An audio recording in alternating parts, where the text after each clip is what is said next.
सास का मायका प्रेम। रिद्धि की सास को हर वक्त अपने मायके का गाना गाने की आदत थी। अरे बस करना माँ, मामा का ये किस्सा तू 50 बार पहले भी सुना चुकी है। अरे हाँ, तो क्यों ना बताऊं।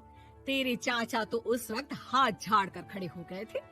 तब मामा ही था तेरा जो आगे आया और मदद की। देखो अब ठीक है ना, जो हो गया सो हो गया। क्यों एक बात को हमेशा गाती रहती हो। अब तो बहू घर आ गई है, उसे तो सबको मान कर चलना है ना कि सिर्फ सास का मायका ही समझेगी वो।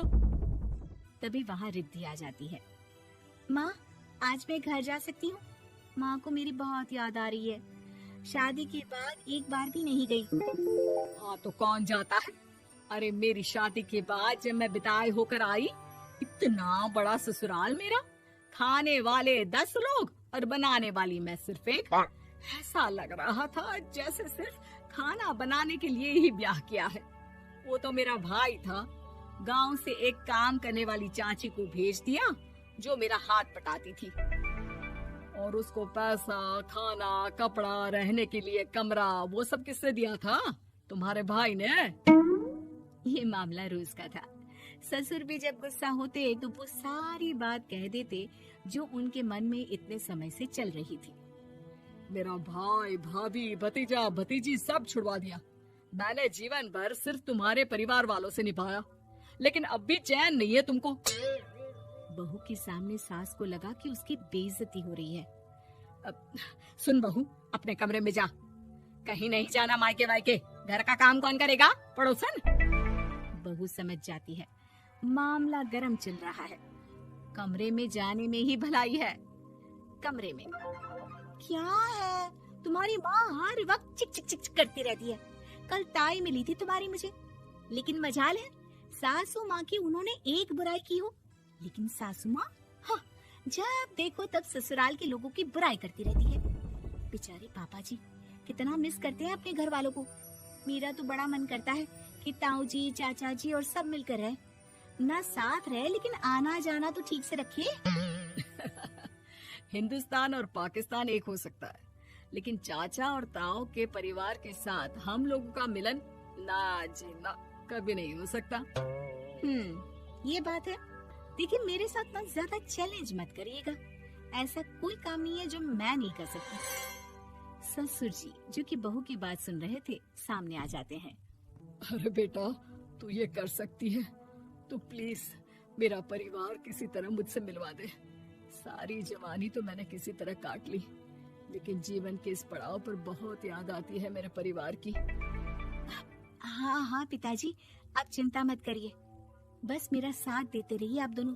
फिर देखिए कैसे माँ जी भी ठीक हो जाएंगी और पूरा परिवार भी एक हो जाएगा।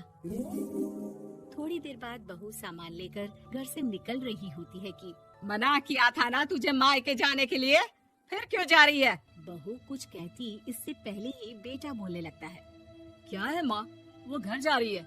वैसे भी उसके माता पिता ने मुझे 10 लाख दिए तब जाकर मेरा काम शुरू हो पाया, वरना तूने मेरे लिए किया क्या है?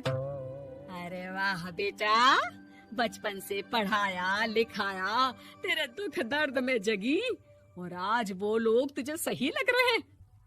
और फिर ससुराल में लड़की खुश रहे, ये तो मायके वालों की जीवन भर की जिम्मेदारी रहती है।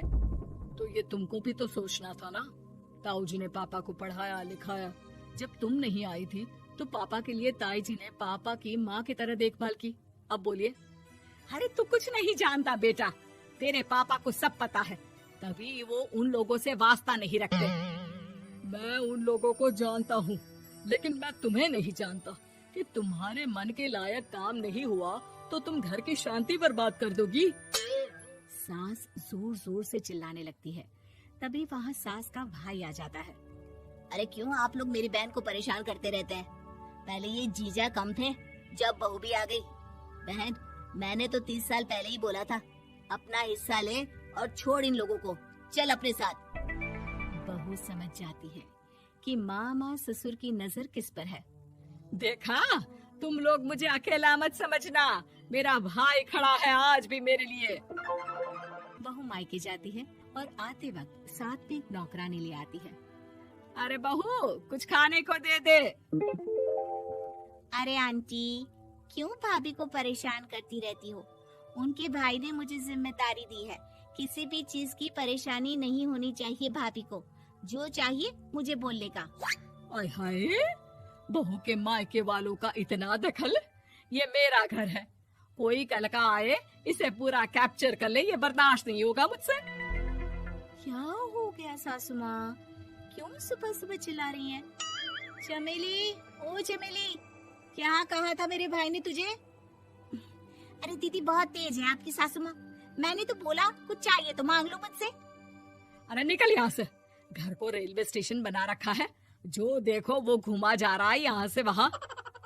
ये कहीं नहीं जाएगी। ये जाएगी तो घर का काम कौन करेगा? मैं। हाँ, और क्या करती हैं बहुएं?